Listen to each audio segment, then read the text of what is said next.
नमस्कार, प्रजांचल न्यूज देख रहे हैं आप। मैं हूं आपके साथ हिमांशु गुप्ता। अलीगढ़ कारागार की सुरक्षा व संवेदनशीलता पर उस वक्त सवाल खड़े हुए जब मयंक सैनी ने अपने फेसबुक प्लेटफॉर्म पर जेल में बंद संदीप हत्याकांड के आरोपियों के साथ फोटो पोस्ट किया, जिसके बाद जेल से लेकर जिला प्रशासन तक हड़कंप मच गया। जेल सुप्रीडेंट विजेंद्र सिंह यादव ने बताया कि बीते दिनों जेल प्रशासन का सरकारी कैमरा खराब होने के कारण एक प्राइवेट फोटोग्राफर से भाई दूज के त्योहार पर यह फोटो क्लिक करवाई गई थी और हाल ही में मयंक सैनी नामक युवक जेल से रिहा हुआ और उसने 40 रुपए प्रति फोटोग्राफर से खरीद कर फेसबुक पर अपलोड कर दिया। हालांकि फोटोग्राफर या संबंधित युवक की कोई गलत मंशा नहीं थी, लेकिन फिर भी नियमानुसार फोटोग्राफर को यह फोटो किसी को बेचने या बांटने नहीं थे, इसलिए फोटोग्राफर को ब्लैक लिस्ट कर मयंक सैनी को कारण बताओ नोटिस जारी किया गया। साथ ही उसके फेसबुक से फोटो को डिलीट भी करवाया गया।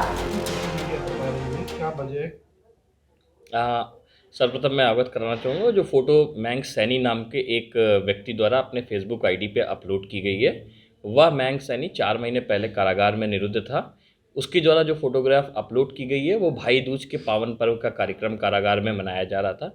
उस दिन की ही वह फोटोग्राफ से, चूँकि कारागार का DSLR कैमरा ख़राब था, तो चरण स्टूडियो जो बंदी के मृत होने पर सामान्य रूप से कारागार में मृत बंदियों की वीडियोग्राफी फोटोग्राफी करने के लिए बुलाया जाता है, उस दिन उनको बुला दिया गया था कि कुछ फ़ोटोग्राफ्स वो क्लिक कर लें।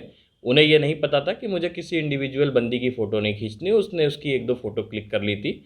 और वह बंदी जब कारागार से दिनांक 18 नवंबर को अभी रिलीज़ हुआ है, तो वो रिलीज़ होने के उपरांत उनके पास से वो फ़ोटो प्राप्त कर लिया था और फ़ोटो प्राप्त करके 40 रुपये में उनको भुगतान किया। जैसा कि चरण स्टूडियो का जो मालिक है सनी, उन्होंने लिखित रूप में कारागार में अपना प्रस्तुतिकरण किया है और वह फ़ोटो उनको बंदी को उनके द्वारा उपलब्ध करा दी गई थी। इसके निमित्त जो है उनको नोटिस भी जारी कर दी गई है, जिसमें उन्होंने अपनी क्षमा याचना मांगी है कि सर, संवेदनशीलता की जानकारी मुझे नहीं थी।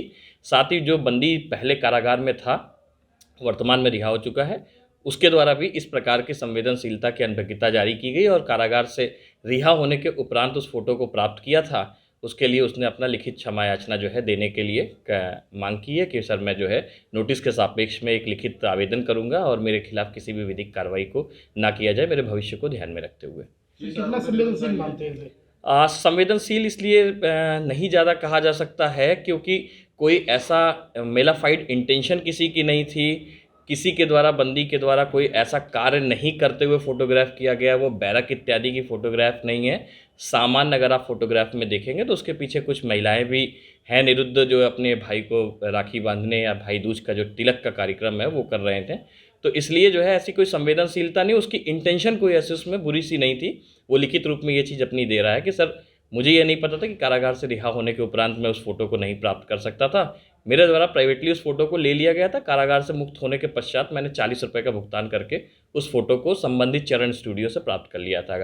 चरण स्टूडियो को इस निमित्त जो है एक नोटिस जारी कर दी गई है और कारागार में आंतरिक रूप से भविष्य के लिए उनको प्रतिबंधित किया गया है। 147, 148 के और एक और मुकदमा था जिसमें शायद 504, 506 का मुकदमा था बंदी का।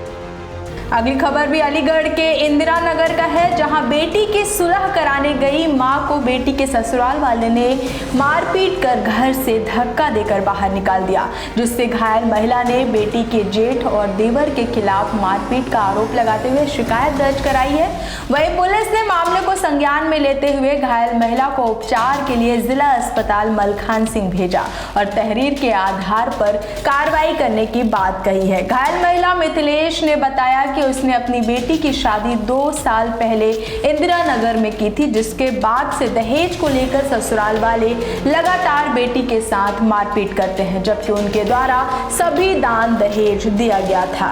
उत्तर प्रदेश से जुड़ी तमाम खबरों को जानने के लिए हमारे चैनल को सब्सक्राइब करें और हमारे वीडियोस को लाइक और शेयर करना ना भूलें।